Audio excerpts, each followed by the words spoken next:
Riavana malala rehetra ao amin'ny tompo izay sady voaantso no masina. Ho aminareo mandrakariva ny fahasoavana, ho aminareo ny fiadanana avy amin'Andriamanitra raintsika sy Jesosy Kristy tompo, ilay Andriamanitra, ilay mpamonjy, ilay tia antsika. Amen. Miarabantsika riavana mahatratra ity alahady faharoa amin'ny volana Jona ity. Alahady faharoa amin'ny volana Jona izay alahady faharoa anatin'ny ibanjina ny efijakemina ny loha hevitra iorenana ny fahafahana ny tompo. Iorenana ny fahafahana ny tompo. Izany hoe izay famatoran'ny fahafahana sy ny tompo Andriamanitra mpanafaka, ny foto-kevitra ijoroany ny efijakemina, ampianarina ny fiangonana ao anatin'izany ray volana izany. Izay tsarovantsika ihany koa alahady faharoa manaraka ny Trinité anio alahady voalohany zafady manaraka ny Trinité anio fa alahady ny sekoly efijakemina manerana ny sahany efijakemina. Izany hoe mahatsiaro ambavaka ny sekoly efijakemina ihany koa zany tsika amin'ity anio ity. Fa isika manokana kosa mankalaza an'Andriamanitra eto amin'ny fitandremana kadikely lafia noho ny amin'ny ray volana sampana vokivokomanga. Ary anatin'izany ray volana sampana vokivokomanga zany no anatanterantsika ny atao hoe toroteny ankira indray maka indray amin'ity anio ity. Izany hoe toroteny ankira izay efa fantatra fa fanaontsika eto an-kadikely lafy, tenin'Andriamanitra azavaina, toanana amin'ny alalan'ny hira ho vatsy-panahy, ary mamelombelona ny fotsika sy ny fanahintsika ny hira, miverina indray tsika manovo fahazavantsaina sy fahalalana, finoana avy ao amin'ny tenin'Andriamanitra. Dia ifanerasera tahaka izay no anatanterantsika ny toroteny ankira amin'ity anio ity, izay arahantsika amin'ny sampana vokivokomanga, fa atsiarovana ny ray volan'izy ireo tokoa amin'ity anio ity izany. Dia ary sika handray ny soratra masina. Raha sitrakareo riavana dia tahaka ny fanao rehefa mitoroteny tahaka izao mantsy dia asaiko manokatra baiboly foana ny olona mba hifantoka misimisy kokoa izy farafahakeliny. Ny Jaona toko fahavalo ny perikopantsika androany andininy 1:12 voalohany. Ny Jaona toko fahavalo. Jaona toko fahavalo andininy voalohany ka hatramin'ny andininy 2:12. Jaona toko fahavalo andininy voalohany ka hatramin'ny 2:12. Dia sokafy ambany masonao zany fa tsy ala ao anatin'io ny tenin'Andriamanitra sy ny toroteny ankira amin'ity anio ity. Misy ihany ny teny hafa fa io ny tena fototra iangana. Ny zava-misy eto am-panomboana dia azavaina. I Jesosy Kristy niakatra teo akanjan'ny tempoly, nakany amin'ny tendrombohitra Oliva dia ary noho ny aviany izy dia avy eo nakeo akanjan'ny tempoly. I Jesosy mampianatra eo akanjan'ny tempoly. Zay zany ny contexte tsara atao andohantsika aloha mialohan'ny toroteny. Ary tonga eo akanjan'ny tempoly izy dia vahoaka betsaka no manatrika azy.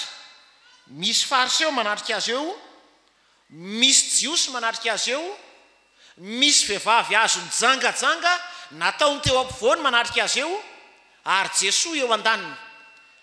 Azonao raisina saratsaina zany ny senina mitranga eo amin'ny kanjan'ny tempoly. Azonao saratsaina zany hoe Jesosy eto retsy ny fariseo etsy amin'ny ilany etsy, nalatsany eo ampovoany ilay vehivavy azo mijangajanga, ny jiosy manodidina azy. Rehefa mamakafaka an'izay tsika inona ny hoe iorenan'ny fahafahana ny tompo dia izao Paul Ricoeur izay anisan'ny tena mpanoratra matanjaka indrindra eran-tany amin'ny resaka hoe hay fitrandraka lahatsoratra sy atao hoe fomba fijery teolojika sady teolojiana moa Paul Ricoeur no filozofa no reteur raha teo koa. Dia hoy Paul Ricoeur hoe azo atao tsara mitrandraka lahatsoratra baiboly anankiray amin'ny alalan'ny mpandray anjara ao anatiny. Ka rehefa dininao mpandray anjara dia ahafahanao misintona fampianarana avy amin'ny tompo. Raha diniantsika zany eto izao dia tsotra. Raha mahazo tsara isika kristianina, telo zany ny mpandray anjara resahany eto. Ny ray voalohany dia iza zany? Ny fariseo sy ny jiosy rehetra manodidina azy eo. Ny mpandray anjara ray faharoa, le vehivavy eo ampovoany azo mijangajanga. Fa ny mpandray anjara fahatelo, iza tsara? Jesosy Kristy. Reo zany ny sary eo andohantsika. Le fariseo sy ny mpanorandalana sy ny jiosy, le vehivavy azo mijangajanga, Jesosy Kristy. Fa milohany ihany izantsika ny famakafakana ny loha soratra masina dia ndao tsika hangataka ny asan'ny fitarian'ny fanamasina. Irairay mitondra ny lohateny hoe manatre izao. Irairay manatre izao. Fanamasina midina ianao amelona anay. Dahoatra.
misy mpandray anjara telo farafahakeliny misoratra ato anatin'ity texte atsika perikopantsika androanyity.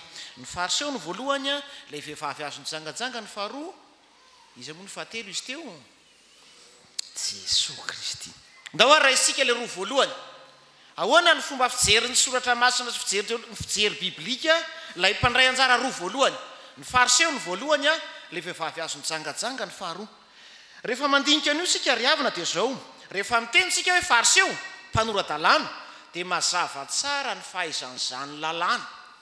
Ary ainy eo an-tendrony tanany rehetra, ainy tsenjery, ainy ao andohany sy ao an-tsainy. Ny hoe ainy ao am-pony ve moa zany mbola fanontaniana hafa zany. Ny amin'ny lalàn'Andriamanitra sy ny amin'ny fampiarana azy.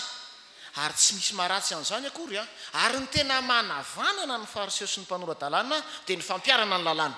Tsy misy maharatsy an'izany akory. Fa saingy izao, rehefa mamaky boky ny teolojiana isika dia zao ny fanontaniana petrany. Mba ny saina sy ny hevitra ny fahafahana ho an'ny olona voageja ny fahalemena ve ny fariseo sy ny mpanora-dalàna. Zay ny fanontaniana petraky ny teolojiana averiko indray mandeha. Mba ny saina sy ny hevitra ary ny eritreritra ny fanafahana ho an'ny olona voageja ny fahotana ve ny fariseo sy ny mpanora-dalàna. Mampieritreritra mantsy ny 3-4-5 jeronareo nge ny baibolitsika ato hoe le jaona toko fahavalo andiny fahatelo fahaefatra fahadimy. Raha hitantsika dia ndonge tsika hiaraka hamaky azy dia ho voavaly zay fanontanian'ny teolojiana maro indrindra zay. Zao ny voalaza amin'ny anaran'i Jesosy manao hoe ary nisy vehivavy anankiray azo mijangajanga nenty ny mpanora-dalàna sy ny fariseo. Ary rehefa napetrany teo afovoany izy, hitantsika tsara zany le sary teo dia ahoana ozy dia hoy izy ireo taminy mpampianatra ity vehivavy ity azo olan-tanana ny jangajanga. Le olan-tanana moa zany indraindray tsy tena azontsika fiteny ankehitriny fa raha miteny azontsika dia hoe tratra mody omby ny jangajanga, tratra teo am-panaovana ny asany zany. Andiny ny fahadimy dia ahoana ozy ary ny eo amin'ny lalàny Mosesy dia nandidy atsika fa hotoram-bato zay vehivavy manao toy izany. Dia niteny amin'i Jesosy izy fa ahoana kosa hoy ianao. Jereo tsara zany le fariseo. Io zany mpandray anjara voalohany mahay lalàna, havanana amin'ny lalàna, mahay mampiatra lalàna ary niteny tamin'i Jesosy. Ary izy ndray no niteny an'i Jesosy hoe Jesosy raha fampiarana lalàna raha io zao raha tamin'ny andro Mosesy zao io dia tisy ty ny fampiarana atao taminy.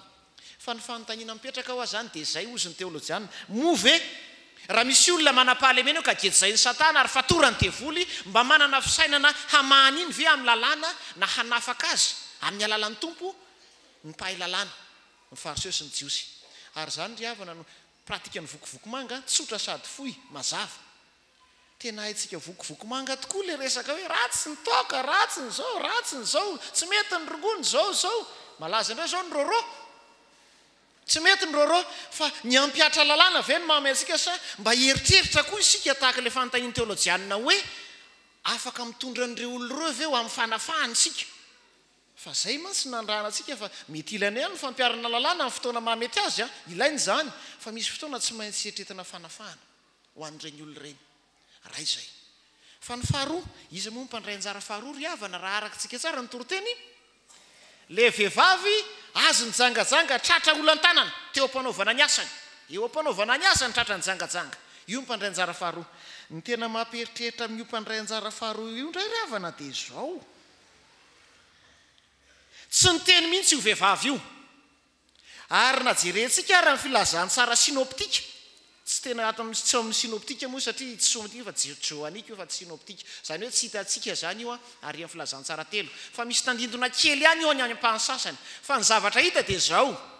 Le vehivavy rehefa azo nijangajanga ka natao teo ampovoany mandritra nyity perikopa ity tsy niteny izy nateny ray-mbava azy. Mety tsy remarque antsika zany amin'le perikopa, tsy remarque antsika zany fa rehefa dinianao ny soratra masina zay ny zavatra eo. Tsy niteny izy nateny ray-mbava azy, tangoronan'ny olona izy, nalatsaka teo ampovoany izy. Ahoana izy fiten'ny tanora, nitrikitrihan'ny fariseo izy. Io tratra zao. Ahoana ozy ianao Jesosy fa zao. Izy eo ampovoany, namaly izy sa tsy namaly. Tsy niteny izy. Ndre mandeha izy mba niteny ary tsy feza teny raik'oro ny teneniny dia eo amin'ny andininy 11. Eo amin'ny andininy 11 izy mba miloha bava. Ndre mandeha tsy miverina. nefa nyteniteny ary mbola teny mahafinaritra ndray fa tsy teny be fahamaliana. Ahoana le andininy faraka ambin'ny folo raha mitovy ny filazantsara antsika. Teny raim-bava fotsiny tsy misy tompoko.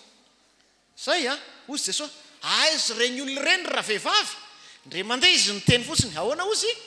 Tsy misy fanamarinana teny. Raha zany zao ro olona zao hitanao am'izany Jesosy, ny olona nga misy manamelika hitanao am'izany tsy adra tsisy ty. Efa ohatra n'iny ray ny lelany satria nahitan'le olona tsy nanamelika azy. Fa ahoana fotsiny ozy? Tsisy tompoko. Teny raim-bava ihany. Ary ny hevitra psikoteolojika an'izany ry havana dia tsotra ihany. Ny fahaizanao manetry teny eo anatrehan'ny fahalemenao. Ny fahaizanao miaiky fa diso eo anatrehan'ny tomponao. Ny fahaizanao manaiky fa tsy mety ny nataonao. Ary zany ny eno olana amin'ny fiainantsika. Jereo tsara nge, ahoana ozy soratra masina?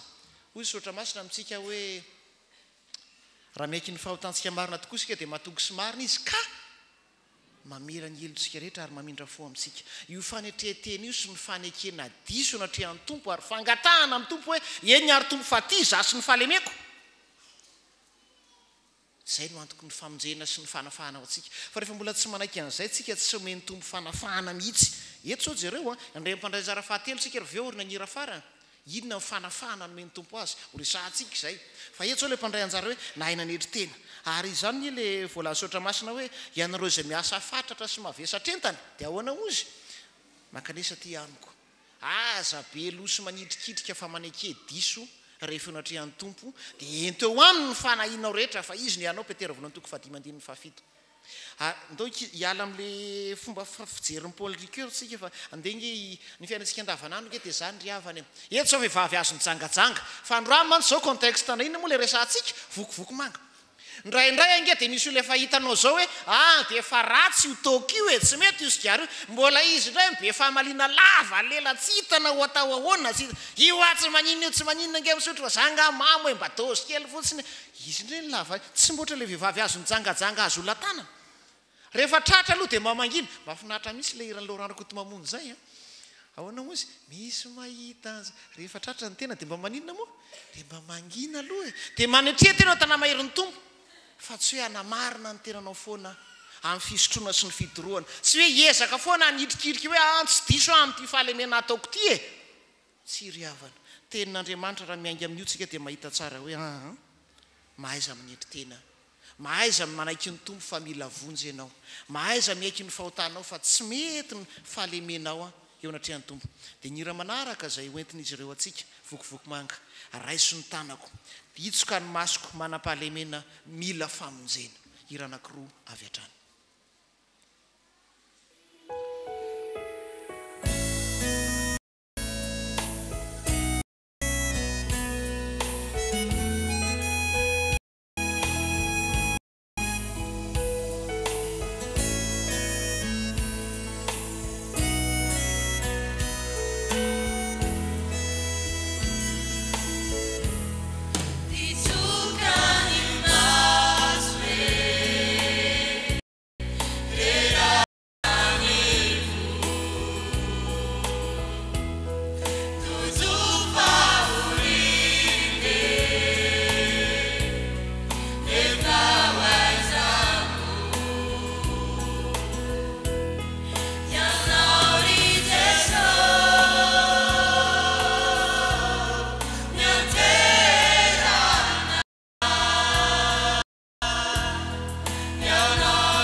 ary arak'izany ry havana ny mpandray anjara fahatelo a izy moa le mpandray anjara fahatelo teo raha mbola ao tsara tsika Jesosy Kristy zay le mpandray anjara fahatelo teo i Jesosy Kristy inona ny zavatra azo raisina mivantana dia rehefa dinihany io soratra masina io a dia misy zavatra telo asa anankitelo toetra telo ahafantarana an' Jesosy reto le voambolana mampianatra ny faharoa tsy manameloka fahatelo manafaka zay ny voambolana telo ampiasaina amin'i Jesosy ao anatin'io texte io a le Jaona 8:1-11 mampianatra tsy manameloka manafaka jerentsika nge hoy isika hoe aizavy ary zany voambolana zany momba ny Jesosy ampiasain'i Jesosy Jaona 9 dia raha mitovy ny baibolitsika dia eo amin'ny andininy faharoa tena mazava tsara mihitsy ary mino fa mitovy a ahoana andininy faharoa eo ary noho ny maraina koa dia nakeo an-kianja ny tempolo indray Jesosy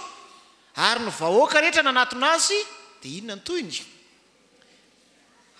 andininy faharoa dia ahoana dia nipetraka izy ka nampianatra Jesosy io zany tena mampianatra zay olona manaiky ho tarihiny sy mandray azy amin'ny fony io Jesosy io ny tena mampianatra azy mampianatra anao ny tompo raha manaiky andray azy ianao raha izay fa ny anankiray faharoa dia zao Jesosy inona le voambolana faharoa teo tsy manameloka rehefa mitohy le tantara andininy faharoa Jesosy mampianatra dia mitohy andininy fahatelo ny tantara fahaefatra fahadimy fahaenina fahafito fahavalo fahasivy fahafolo fahary amin'ny andininy faraika ambin'ny folo amin'izay lasa le olona Jesosy sy le vehivavy sisany teo andininy fahafolo ary rehefa anaran'ny tompo ary rehefa nitraka Jesosy dia hoy izy taminy raha vehivavy aiza moa reny tsisy nanameloka anao ve dia ahoana ozy le vehivavy tsisy tompoko io le teny raim-bava mba nataon'le vehivavy ahoana amin'izay ozy Jesosy dia hoy Jesosy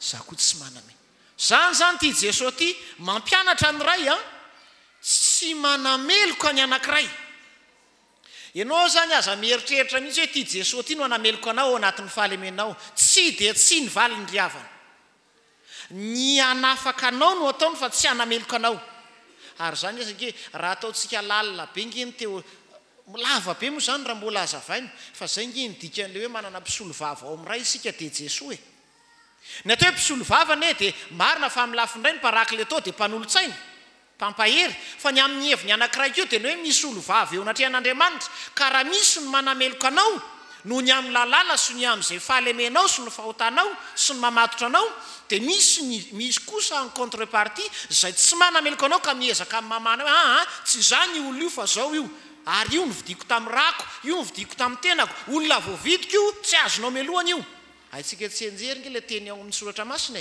izy ary ny ampangan'olom-boafidin'Andriamanitra dia ahoana ny toyny Andriamanitra no efa nanamarina azy fa tsy nitoy izan'le texte izy hoe tamin'ny alalan'i Jesosy maty eo amin'ny azy fijaliana isolo eloka azy tamin'ny rano sy ny tenany fa zay nge ny hevitra iny raha atao ny hevitra teolojika zany hoe i Jesosy tsy natao hanameloka anao mihitsy a fa natao hanafaka anao sy hanamarina anao zany ty Jesosy ty tsy natao hanameloka anankiray teo ahoana moa izy teo natao hampianatra anao izy ny anankiray faharoa tsy natao hanameloka anao tsy manameloka anao Jesosy ianao mety hiteny hoe inona moa zay za be fahotana za be fahalemena za manao an'ity za manao an'izao ndraindray raha sasany teny zay ndana mivavaka zay tsy mendrika nandeha ho any e aza manamelo tena rehefa Jesosy raha tsy manameloka anao fa Jesosy tsy natao hanameloka anao tsy manameloka anao Jesosy fa ny elanao amin'ny ratsy fanaonao ny sitraka Jesosy zay ny tadiavin'i Jesosy ary ny anankiray fahatelo mato ateny dia zao manafaka anao Jesosy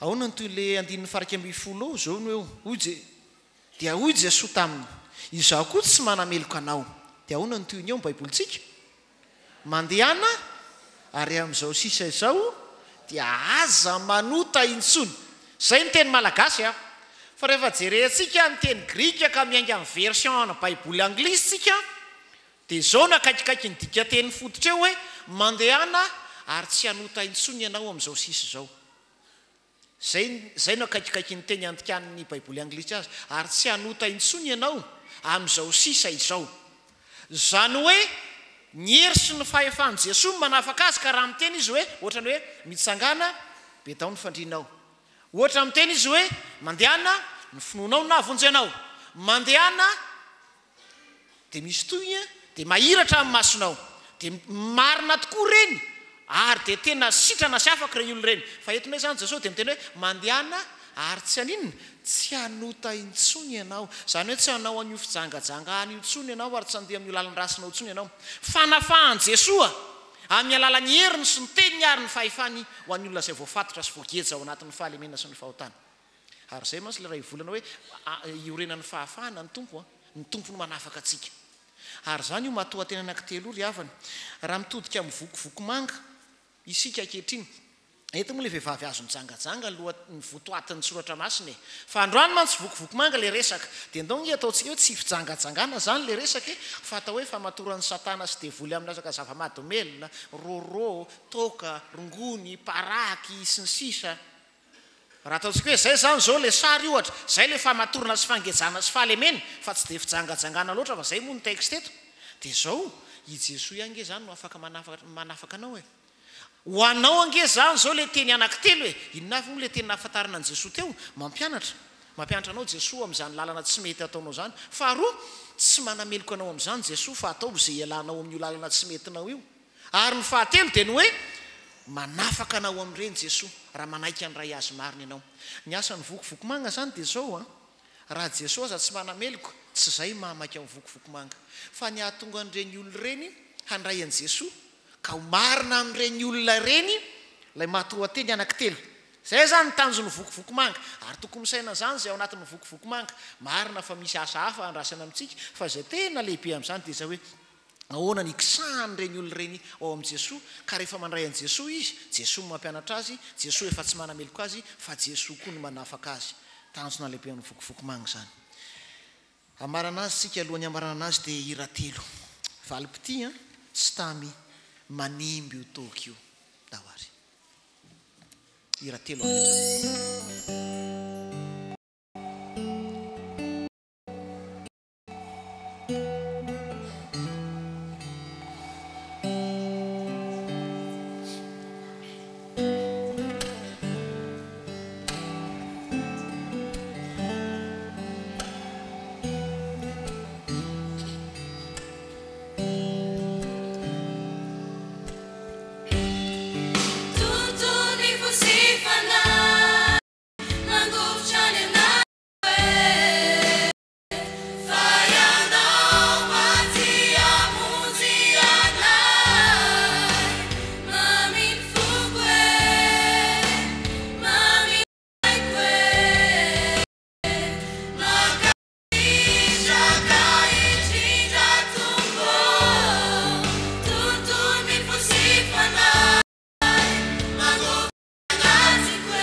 zany akantony hira ny lanitra zany no antsoina hoe hira mety